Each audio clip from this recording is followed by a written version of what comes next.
Hello students. पढ़ो तो सही यूट्यूब चैनल में आपका स्वागत है। तो बच्चों, जैसा कि हम लोग को पता है हमारे बोर्ड एग्जाम से शुरू होने वाला है। तो मैं उम्मीद करता हूँ कि आप लोग की पढ़ाई अच्छी चल रही होगी और आप लोग मन लगाकर पढ़ाई कर रहे होंगे। तो बच्चों, ये जो हमारा क्लास है ये उन विद्यार्थियों के लिए उपयोगी होगा जो इस साल बोर्ड के परीक्षा में शामिल हो रहे हैं।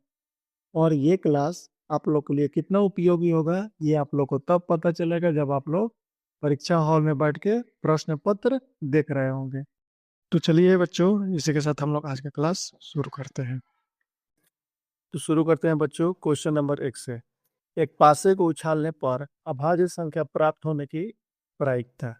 ठीक है बच्चों, तो पासे पे कुल कितने अंक होते हैं? 1, 2, 3, 4, 5, 6 अंक होते हैं, यानी कि कुल संभावित मान है 6। ठीक है, और इसमें कह रहा है अभाज्य संख्या, तो अभाज्य हमारा हो गया 2, 3, 5, यानी 3 अनुकूल संख्या है। तो 3/6 यानी कि 1/2। Option number A. Next question, निम्नलिखित में से कौन सी संख्या किसी घटना की प्रायिकता नहीं हो सकती? ठीक है बच्चों, तो प्रायिकता हमेशा 0 से 1 के बीच में होगी। तो ऑप्शन नंबर ए 0.7। ठीक है, 0 और 1 के बीच में है। ऑप्शन नंबर बी, ये 1 से ज़्यादा है, यानी कि ऑप्शन नंबर बी हो जाएगा। ठीक है, नेक्स्ट हम लोग देखते हैं। 15, 6, 16, 8, 22, 21, 9, 18, 25 की माध्यिका होगी, यानी इस संख्या की माध्यिका हमें निकालना है। तो माध्यिका के लिए बच्चों पहले हम संख्या को बढ़ते क्रम में अरेंज कर लेते हैं। आइए करके देखते हैं। 6, 8, 9, 15, 16, 18, 21, 22, 25। ठीक है बच्चों, तो टोटल कितना संख्या है बच्चों? 9 है, तो यानी n बराबर 9। यहाँ से हमारा माध्यिका बराबर n+1/2, यानी कि 10/2, यानी कि पांचवा पद जो होगा वो हमारा माध्यिका होगा। तो 1, 2, 3, 4, 5, यानी कि 16 जो होगा हमारा माध्यिका होगा, ऑप्शन ए। ठीक है बच्चों, नेक्स्ट है हमारा, यदि 4 लगातार विषम संख्याओं का माध्य 6 है तो सबसे बड़ी संख्या है। तो मान लेते हैं कि हमारा पहली संख्या x है, तो नेक्स्ट हो जाएगा x+2, फिर नेक्स्ट हो जाएगा x+4 और x+6। 2 का गैप हो रहा है क्योंकि ये विषम संख्या का आ रहा है। तो माध्य निकालने के लिए सारे संख्या को जोड़ देते हैं, तो जोड़ देंगे x, x+2 प्लस x+4 जोड़ x+6, और इसको भाग देते हैं जितना संख्या है, तो 4 संख्या है और ये हमारा निकल जाता है माध्य। ठीक है, और माध्य हमारा 6 दिया हुआ है। तो यहाँ से हमें क्या मिलेगा बच्चों? x यानी कि 4x प्लस, ये कितना हो जाएगा? और 4 10 2 12 बराबर, और 6 गुना 4 24 हो जाएगा।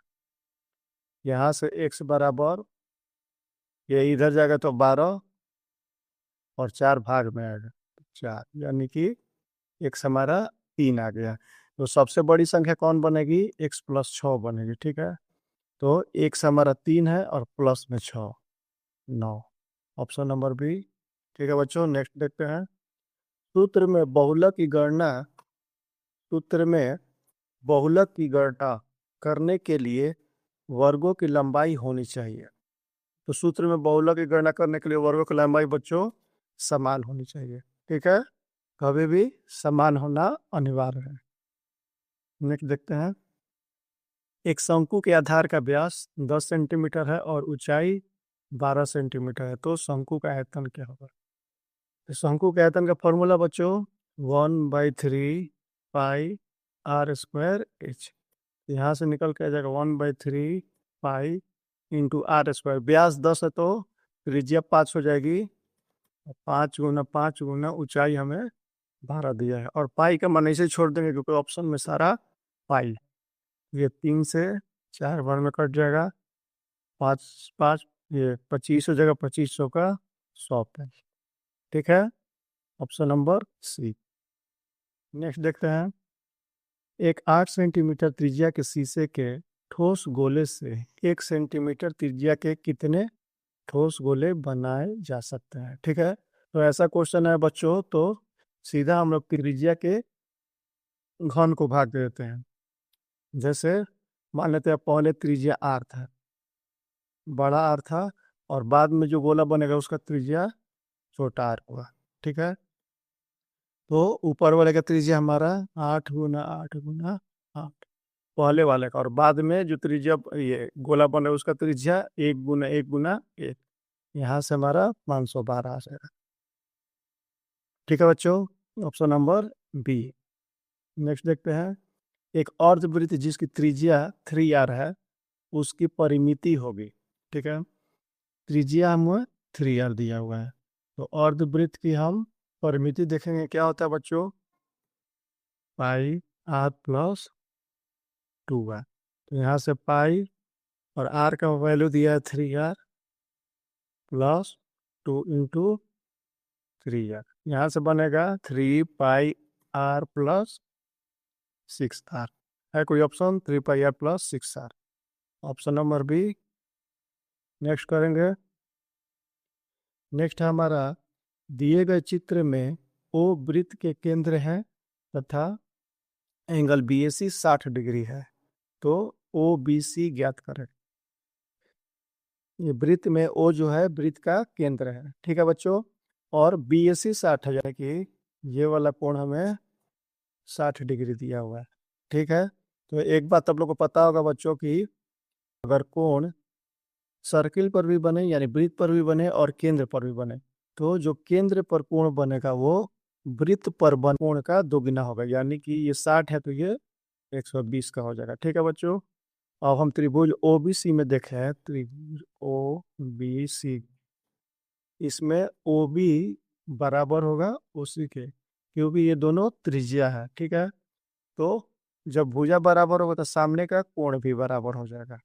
ठीक है, तो यहाँ से मान लेते हैं एंगल 1 है और ये 2 है, तो एंगल 1 बराबर एंगल 2 हो जाएगा। ठीक है बच्चों, अब यहाँ हम देख रहे हैं कि त्रिभुज OBC में टोटल कोणों का योग 180 होगा, जिसमें ये कोण 120 का है, तो ये दोनों कितना बच गया, 60 का बच गया। 60 बच गया और दोनों बराबर है, तो दोनों कितना कितना हो जाएगा बच्चों, 30-30 का हो जाएगा।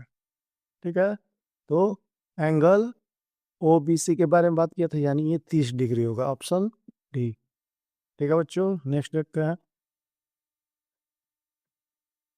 नेक्स्ट है हमारा किसी वृत्त की बाएं बिंदु से किसी वृत्त की बाएं बिंदु P से दो स्पर्श रेखा PA एवं PB खींची गई।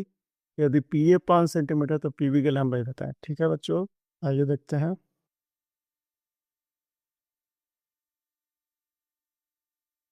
बोल रहा है कि एक बाहरी बिंदु P, ठीक है, इस बिंदु P से सर्किल पे स्पर्श रेखा खींची गई। ठीक है, ये P से, ये हो गया PA और PB।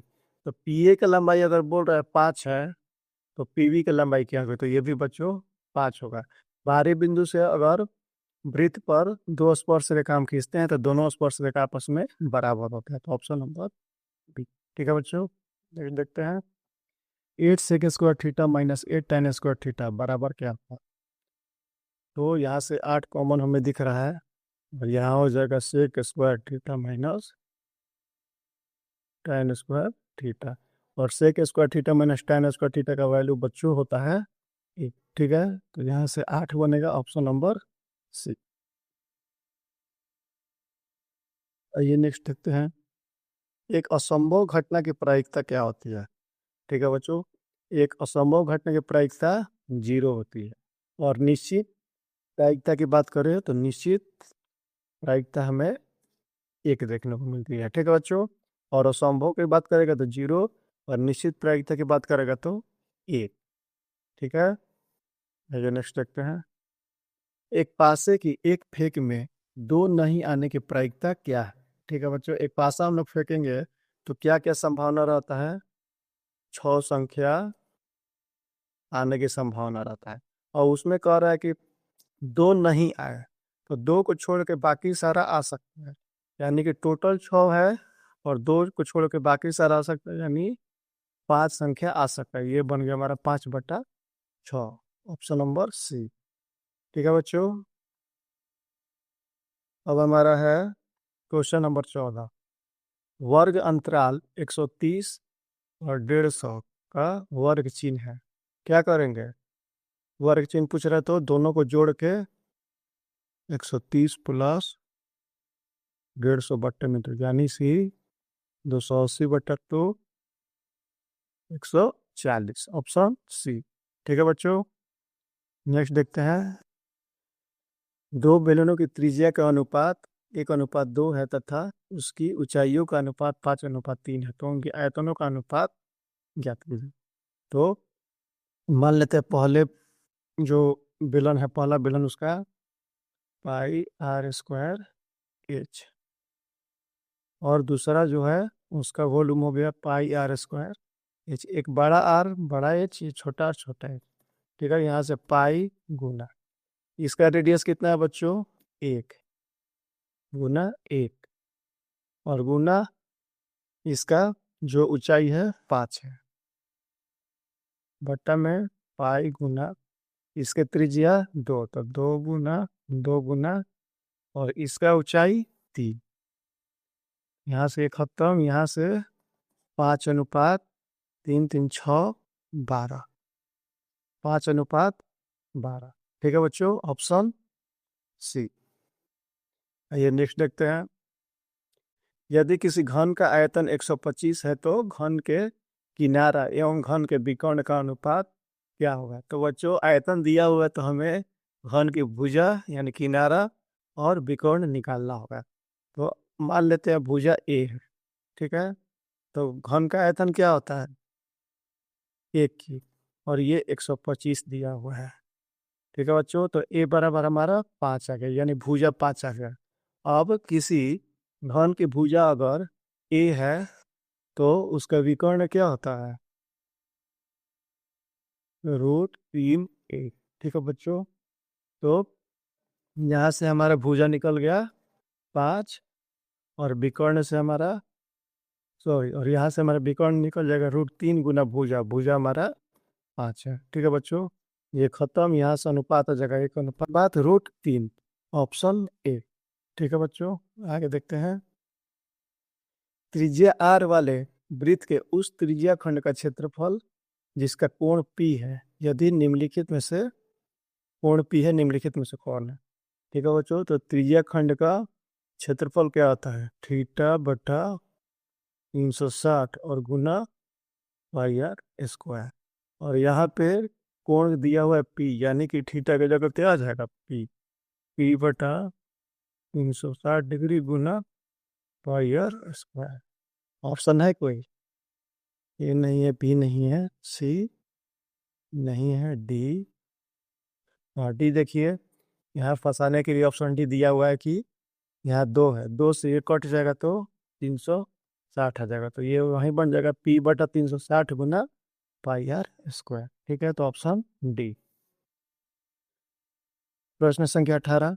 यदि एक वृत्त का क्षेत्रफल क्रमशः 3 सेंटीमीटर और 4 सेंटीमीटर त्रिज्या वाले वृत्त के क्षेत्रफल के योग के बराबर है तो उस वृत्त की त्रिज्या ज्ञात करें। कह रहा है कि एक वृत्त है, उसका जो क्षेत्रफल है, दो छोटा वृत्त है 3 सेंटीमीटर का और 4 सेंटीमीटर का, उन दोनों के क्षेत्रफलों के योग के बराबर है। ठीक है बच्चों, तो मान लेते हैं जो वृत्त है, ये बड़ा वृत्त, ये है πr², ये बराबर है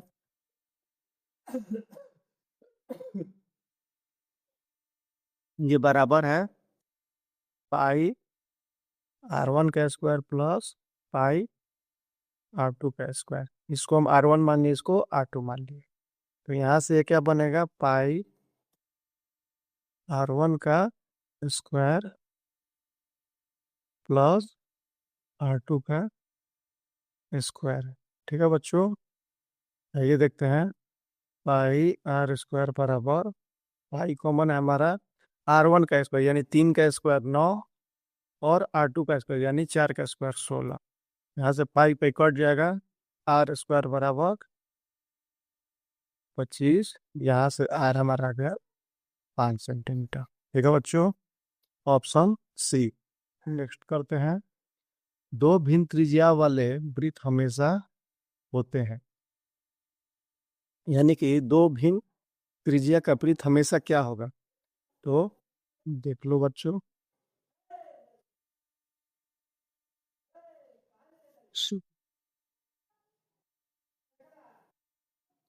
मान लो एक छोटा ये वृत्त है और एक बड़ा वृत्त है, दोनों का त्रिज्या भिन्न है, लेकिन देखने में ये कैसे हैं, एक समान है। यानी दोनों दोनों देखने में कैसे हैं, एक समान है, यानी ये समरूप होगा।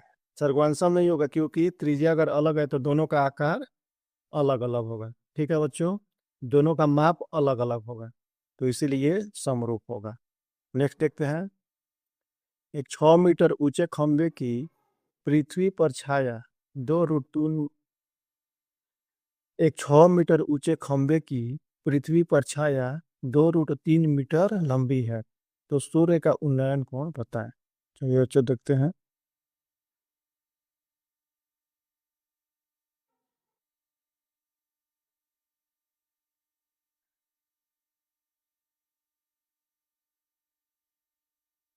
मान लेते हैं ये खंबा है, ठीक है बच्चों, ये खंबा है और ये जो खंबा की छाया है, ठीक है। तो पृथ्वी पर छाया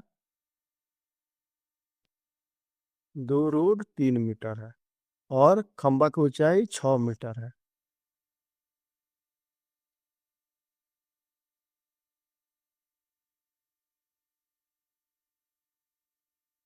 तो यानी कि बच्चों ये कोण हमसे पूछ रहा है, थीटा।